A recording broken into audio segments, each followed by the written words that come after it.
My mother-in-law poisoned my food to prove my deadly allergy was fake. My last shred of patience died right there. I've been allergic to shellfish my whole life. The kind where my throat closes up and I need an EpiPen within minutes or I could die. When I met my husband James, I told him on our second date because restaurants were always tricky, and I needed him to understand why I had to ask so many questions about ingredients. He was great about it, always double-checking menus, carrying backup EpiPens, making sure restaurants knew about my allergy. His mother Linda was a different story. From the moment James told her about my allergy, she rolled her eyes and said young people nowadays all claimed allergies for attention. She said in her day nobody had allergies and everyone was fine. I showed her my medical alert bracelet, my prescription papers, even offered to have my allergist talk to her. She waved it all away, saying doctors would diagnose anything for money. The first few family dinners were tense. Linda would make elaborate seafood dishes, then act offended when I couldn't eat them. She'd say she forgot about my fake allergy and make something else while sighing dramatically.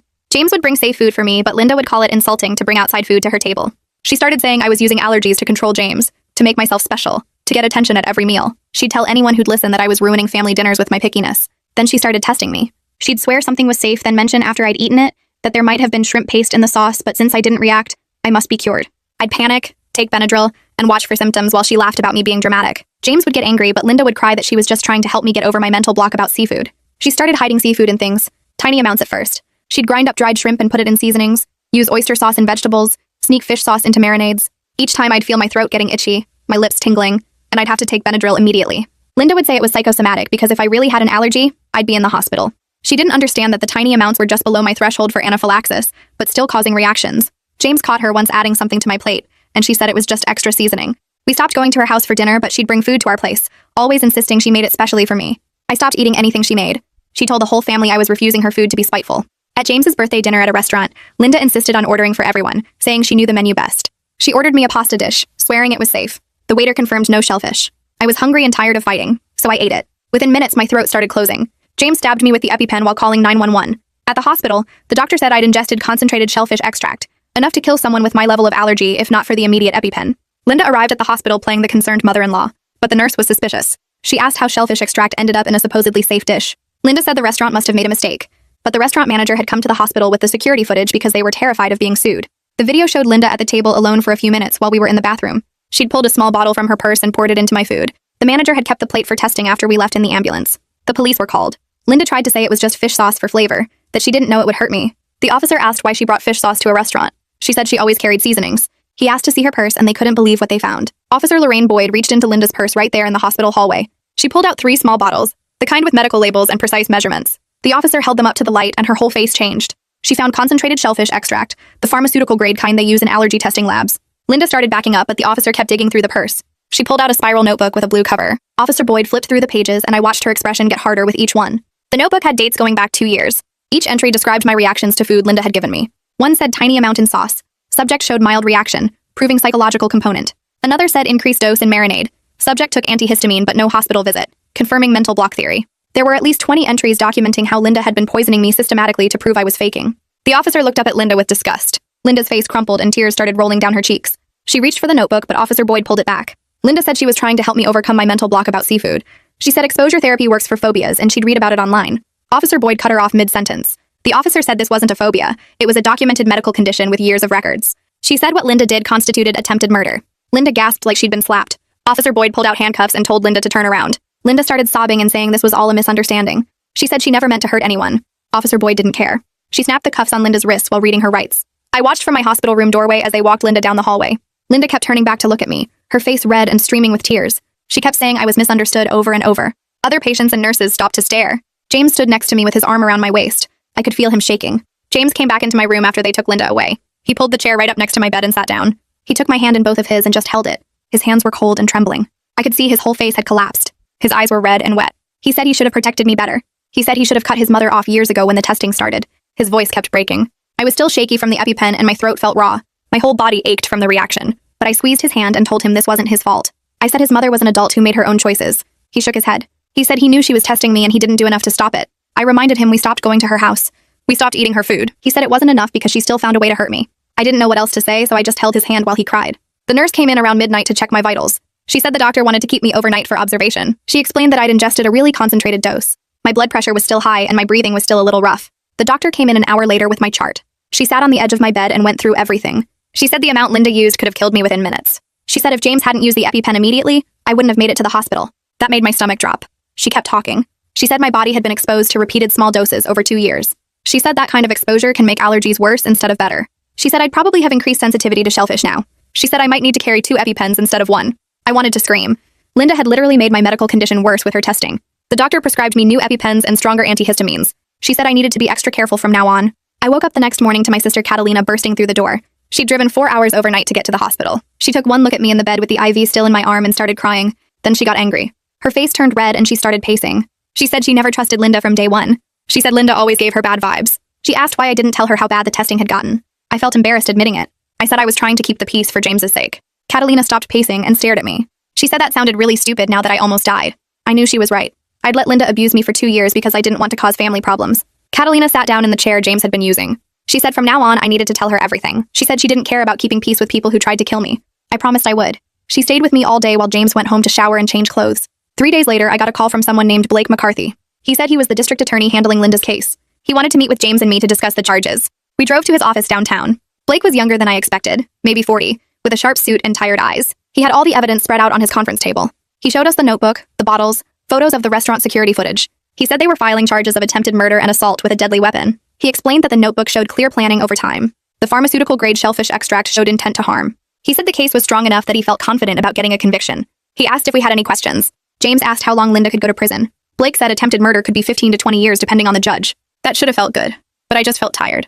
I didn't want to think about Linda or trials or any of it. I just wanted to feel safe eating food again. A week after the incident, James's phone rang. It was his father, Kenji.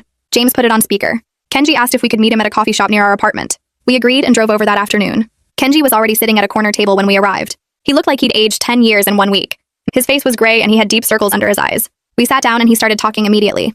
He said he had no idea Linda was doing this to me. He said Linda always dismissed my allergy when he wasn't around. But when he was there, she acted concerned and supportive. He said she'd been lying to him for years. His hands were shaking as he stirred his coffee. Then he said he was filing for divorce. He said he couldn't stay married to someone who tried to kill his daughter-in-law.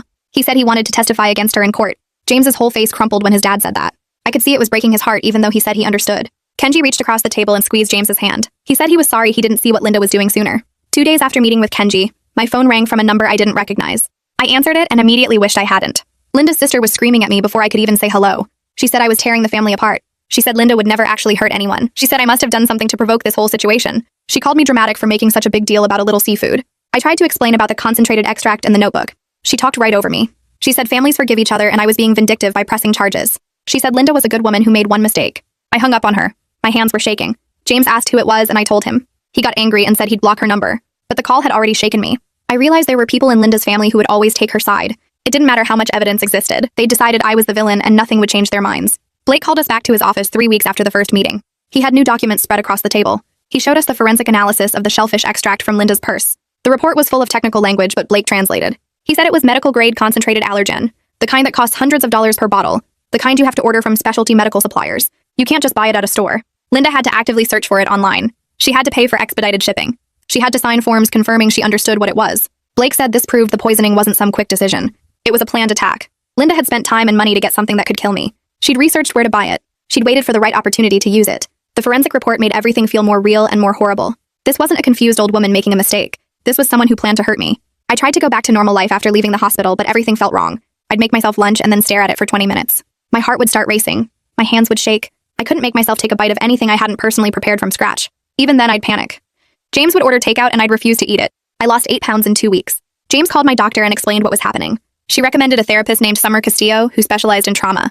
I met Summer at her office the following week. She had a calm voice and didn't make me feel crazy. She said what I was experiencing was a normal trauma response to being poisoned. She said my brain was trying to protect me by making me afraid of food. She taught me breathing exercises for when the panic started. She explained that my hypervigilance made sense given what happened, but she said we needed to work on not letting it control my whole life. She gave me homework assignments like eating 1 meal prepared by James each week. She said we'd work up slowly to eating in restaurants again. It helped to know I wasn't losing my mind. It helped to know other people had survived this kind of thing. James spent 3 days calling every family member he could think of. His cousin picked up on the first ring. She remembered that dinner 2 years ago like it was yesterday. Linda had made this special sauce she swore was safe for people with tomato sensitivity. The cousin ate it because Linda kept insisting it was fine. Within an hour, she was covered in hives and her face had swollen up. Linda acted shocked and said the restaurant must have mislabeled the tomato paste she bought. But the cousin found the empty can in the trash later. It had tomatoes listed right there on the front. She thought maybe Linda made an honest mistake reading the label. Now she realized Linda knew exactly what she was doing. James called his uncle next. The uncle told him about his girlfriend who had a severe dairy allergy. Linda made her a special dessert at Thanksgiving. The girlfriend ended up in the emergency room with her throat closing. Linda cried and said she forgot about the cream cheese. But James's uncle found the empty cream cheese container hidden at the bottom of the trash under other garbage, like Linda was trying to hide it. James made a list of 7 different people over 5 years. Every single one had an allergy or food sensitivity that Linda decided was fake. Every single one ended up sick after eating something Linda prepared. Some just got mild reactions, others ended up in the hospital. I was just the one who finally had enough proof to nail her. The preliminary hearing happened 6 weeks after I got poisoned. The courthouse smelled like floor cleaner and old paper. I had to sit in the witness chair and tell the whole story again. Linda sat at the defense table in a nice blue dress looking like somebody's sweet grandma. Her lawyer stood up when it was his turn. He smiled at me like we were old friends. He asked if I had a history of being dramatic about my allergy. I said no. He asked if I'd ever exaggerated symptoms for attention. Blake stood up fast and objected. The judge agreed and told the lawyer to move on. The lawyer asked if I had any reason to be vindictive toward Linda. I said she'd been trying to poison me for 2 years. He said that sounded extreme. I said she literally poisoned me with concentrated shellfish extract. Blake presented my medical records going back to when I was 6 years old. 3 different times I'd ended up hospitalized from accidental shellfish exposure. Once from cross-contamination at a restaurant. Once from a friend's mom who didn't believe me about the allergy. Once from food at a school event. The records showed my throat closing, my blood pressure dropping, the EpiPen injections, the hospital stays. Everything matched what happened at James's birthday dinner. The defense lawyer stood up again after Blake sat down. He said Linda was a confused older woman who didn't understand how serious my condition was. He said she thought she was helping me overcome a mental block about seafood. He said she never intended to cause real harm. Blake waited until he was done talking. Then Blake asked the judge if he could play a video. The bailiff set up a laptop on a table where everyone could see. Blake played the security footage from the restaurant. The video showed our whole table, me and James getting up to go to the bathroom together. Linda sitting alone at the table for maybe 3 minutes. She looked around twice to make sure nobody was watching. Then she pulled a small bottle from her purse. She unscrewed the cap. She poured liquid from the bottle into my pasta. She stirred it with my fork. She put the bottle back in her purse. She looked around again. Then she sat back and waited for us to return. The judge watched the whole thing without saying anything. When the video ended, he looked at Linda for a long time. Then he said the video showed clear premeditation. He said Linda knew exactly what she was doing and took steps to hide it. He said anyone who would do this represented a danger to other people. He ordered Linda held without bail until trial. Linda started crying and saying it wasn't fair. Her lawyer tried to argue, but the judge was done listening. The bailiff took Linda away through a side door. James and I started couples therapy 2 weeks after the hearing. We sat in Summer's office on a gray couch that was supposed to be comfortable but wasn't. James kept saying he should have protected me better. He kept saying he should have cut his mother off years ago. I wanted to comfort him, but I was also angry. I was the one who almost died. I was the one who couldn't eat without panicking. But somehow I was spending half our sessions making James feel better about his guilt. Summer stopped us after the 3rd session went that way. She said we were both victims of Linda's abuse, but in different ways. She said James's guilt was real and valid, but she also said it couldn't become my job to manage his feelings when I was trying to survive my own trauma. She taught us how to support each other without drowning together. James learned to process his guilt in individual therapy instead of dumping it on me. I learned to tell him when I needed support instead of trying to be strong all the time. It helped. Slowly. Blake called us to his office 3 weeks after the hearing. He had a thick folder on his desk. He said the forensic psychologist finished evaluating Linda. The report was 40 pages long, but Blake gave us the summary. Linda had narcissistic personality disorder. She genuinely believed she was helping people overcome fake limitations. The psychologist said Linda couldn't understand that other people's medical conditions were real. She'd never experienced severe allergies herself. In her mind, that meant nobody else could have them either. Her need to be right about everything overrode any empathy or concern for other people's safety. The psychologist said Linda would never accept responsibility for what she did. She would always believe she was the victim. She would always think everyone else was wrong and she was trying to help. Blake said this made her dangerous. Even if she went to prison and got treatment, she'd probably never change. More family members stopped talking to Linda after they heard about the other victims. James's dad filed for divorce. 2 of James's cousins sent messages saying they believed us and supported us. But James's aunt sent me a letter in the mail. The envelope had my name written in shaky handwriting. Inside was 3 pages of cramped writing. The aunt said I should drop the charges. She said prison would kill Linda. She said Linda was family, and family forgives each other. She said I was being cruel by pursuing this. She said Linda made a mistake, but didn't deserve to have her life ruined. She said I was tearing the whole family apart. I read the letter twice. My hands shook the whole time. I showed it to Blake at our next meeting. He read it carefully. Then he said it was witness tampering. He made a copy for the evidence file. He said the aunt probably didn't realize she was breaking the law, but she was. Blake called us back to his office 2 weeks later. He said the prosecutor's office was offering a plea deal. Linda would plead guilty to aggravated assault instead of attempted murder. She'd serve 5 to 8 years with mandatory psychiatric treatment. Blake said the deal would save us from going through a trial. It would be over faster. We'd know exactly what sentence Linda got instead of risking what a jury might decide. But Blake also said we had the right to reject the deal and go to trial. If we won at trial, Linda might get 15 to 20 years. If we lost, she might get nothing. James and I went home and talked about it for hours. I was exhausted. I wanted it over. I wanted to stop thinking about Linda every single day. But I also wanted her to face the full consequences. She tried to murder me. That's what the charges should say. Not assault. Murder. We met with Blake again 3 days later and told him we wanted to reject the plea deal. The victim impact session happened at a community center downtown. Blake said other people Linda had hurt wanted to meet me. I walked into a conference room with James. 2 women were already sitting at the table. The first woman was maybe 40 with dark hair. She introduced herself and said she had a severe peanut allergy. Linda had put peanut butter in a sauce at a family dinner 3 years ago. The woman ended up in the hospital with anaphylaxis. Linda told everyone it was an accident. The second woman was younger, maybe 30. She had celiac disease. Linda made a special gluten-free dish for her at Christmas dinner 2 years ago. The woman got violently sick for 3 days afterward. She found out later the dish had regular flour in it. Linda said the package must have been mislabeled. Both women said they'd thought they were alone. They'd thought it was just bad luck or an honest mistake. Now they knew Linda had targeted them on purpose. We talked for 2 hours. We shared our stories. We cried together. I realized Linda wasn't just someone who made bad choices. She was a serial abuser who genuinely enjoyed proving people wrong even when it hurt them. She got satisfaction from making people sick, and then acting like they were overreacting. The other women agreed to testify at trial. Blake said having multiple victims would make the case much stronger. He said it showed a pattern of behavior. He said juries would see Linda wasn't confused or mistaken. She knew exactly what she was doing and had done it over and over again. James and I told Blake we were absolutely sure about going to trial. We wanted Linda to face attempted murder charges. That's what she did to me. The other victims felt the same way about their cases. Blake warned us the trial would be hard and long, but he said he felt confident about getting a conviction now. The trial started on a Monday morning in October. The courtroom was smaller than I expected. The jury sat in 2 rows along one wall. Linda sat at the defense table in a different nice dress. She looked at me once when I walked in. Her face showed nothing. The trial lasted 2 weeks. Blake called witness after witness. My doctor testified about my medical history. The restaurant manager testified about the security footage. The forensic specialist testified about the pharmaceutical-grade shellfish extract. Each of the other victims testified about what Linda did to them. I testified for 6 hours over 2 days. The defense lawyer tried everything. He said Linda was a confused grandmother who didn't understand. He said she was mentally ill and couldn't help her behavior. He said she never meant real harm. But Blake had the notebook with Linda's detailed notes about testing me. He had the expensive shellfish extract she'd ordered online. He had the security footage showing her looking around before poisoning my food. He had the pattern of behavior with multiple victims over 5 years. He had my medical records proving my allergy was real and severe. The jury went to deliberate on a Thursday afternoon. James and I sat in the hallway outside the courtroom. We didn't talk much. We just waited. 6 hours later, the bailiff came out and said the jury had reached a verdict. We went back inside. The jury foreman stood up. The judge asked if they'd reached a verdict. The foreman said yes. The judge asked what they'd decided. The foreman said guilty of attempted murder. The judge's face stayed hard while he read the sentence. 15 years with parole possible after 10. Mandatory psychiatric treatment for the whole time. He looked straight at Linda and said her complete lack of remorse made her dangerous to others. He said she still insisted she was helping people, which proved she didn't understand what she'd done wrong. Linda jumped up from her chair and screamed across the courtroom that this was my fault. She said I destroyed the family and ruined everyone's lives. The bailiff grabbed her arm, but she kept yelling while they pulled her toward the door. I sat there watching her face twist with anger, and something inside me finally let go. I'd been carrying guilt about pressing charges, about putting James through this, about breaking up his family. But hearing her blame me one more time showed she still didn't get it. She still thought she was the victim. James squeezed my hand and we walked out of the courthouse together. We spent 3 weeks looking at apartments across town. James wanted distance from his mother's side of the family, and I needed a fresh start somewhere that didn't remind me of hospital rooms and court dates. We found a place with big windows and a kitchen where I could see everything I cooked. James got a new job at a company 30 minutes away from his old office. Kenji helped us move and stayed for dinner that first night. He checked every ingredient without me asking, reading labels twice and calling the manufacturer about the pasta sauce. The family split down the middle after the sentencing. Some relatives understood what Linda did and kept in touch. Others thought we were cruel for not accepting the plea deal. James's aunt stopped speaking to us completely. We learned to be okay with the division. I found a support group that met Tuesday nights at a community center downtown. 8 people sat in a circle talking about family members who hurt them. One woman's father was in prison for assault.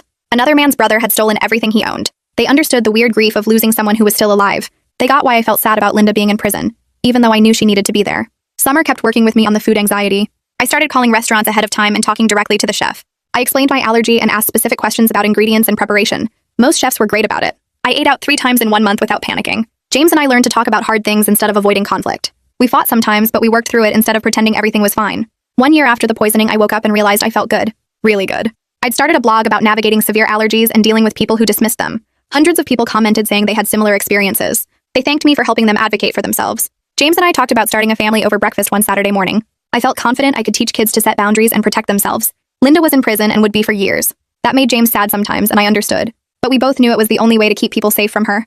I carried 2 EpiPens now in a special case. I probably always would, but I wasn't afraid anymore. I was just careful, which is exactly what I should be.